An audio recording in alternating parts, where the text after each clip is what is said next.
माझी इलेक्शन कमिशनला एवढीच विनम्र विनंती आहे की जे काय होईल ते पारदर्शकपणे व्हावं. म्हणजे जे वॉर्डची रचना आहे ती पारदर्शकपणे वन साइज फिट्स ऑल झाली पाहिजे. कुणाच्याही राजकीय मनमर्जीनी वॉर्ड्स होऊ नये. हे इलेक्शन आहे, हे पारदर्शकपणे संविधानाच्या नियम कायद्याप्रमाणे, कारण का हा देश कुठल्याही व्यक्तीच्या मनमर्जीनी चालता कामा नये. तो पारदर्शकपणे संविधानानेच चालला पाहिजे. त्यामुळे जे काही नियम कायदे आहेत ते सगळ्यांना समान, म्हणजे आमच्यापासून सगळ्यांना समानच असले पाहिजेत. आणि जी काही वॉर्ड रचना असेल त्याचा एक स्टँडर्डाइज फॉर्म्युला असला पाहिजे आणि त्याच फॉर्म्युलानी संपूर्ण राज्यात पारदर्शकपणे त्या झाल्या पाहिजे.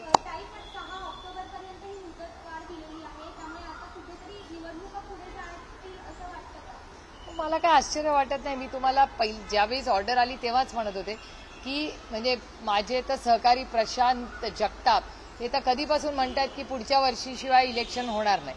त्यामुळे मला काय आश्चर्य ह्याच्यात वाटत नाही. तुम्ही आमच्या दरवेळी 6 महिन्याच्या प्रेस कॉन्फरन्सेस काढून बघा.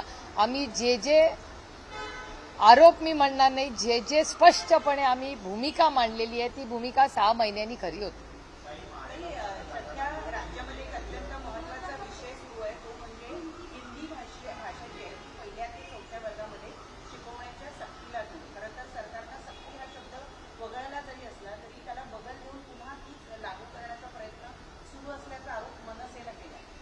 मला असं वाटतं आज कॅबिनेट आहे. मला असं वाटतं कालही एक चर्चा वर्षा बंगल्यावर झाली, असं आज वर्तमानपत्रातही आलं आणि तुमच्याही चॅनल्समध्ये दाखवलं. शिक्षण हा अतिशय गंभीर विषय. ती काय फक्त बातमी किंवा एक विषय ज्याच्यावर आम्ही विरोधक आहोत म्हणून आम्ही टीका करत बसावा असा नाही.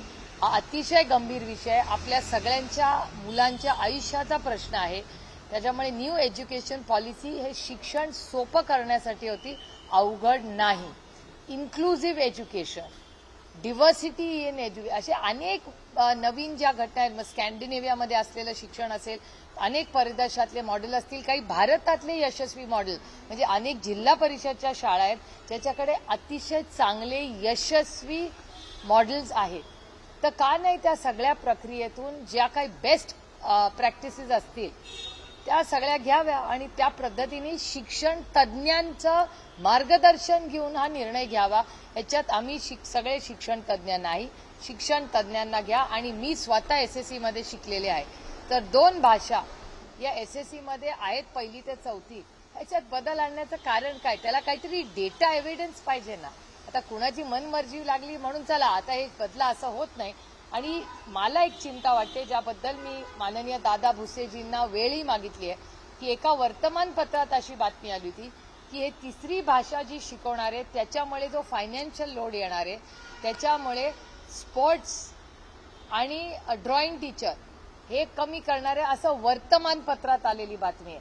त्याच्यामुळे जरूर त्यांना जे काही निर्णय घ्यायचा आहे ते घ्यावा, पण नवीन काही बदल करत असताना तुम्ही स्पोर्ट्स टीचर आणि ड्रॉइंग टीचर जर कमी करणार असाल तर हा योग्य नाही.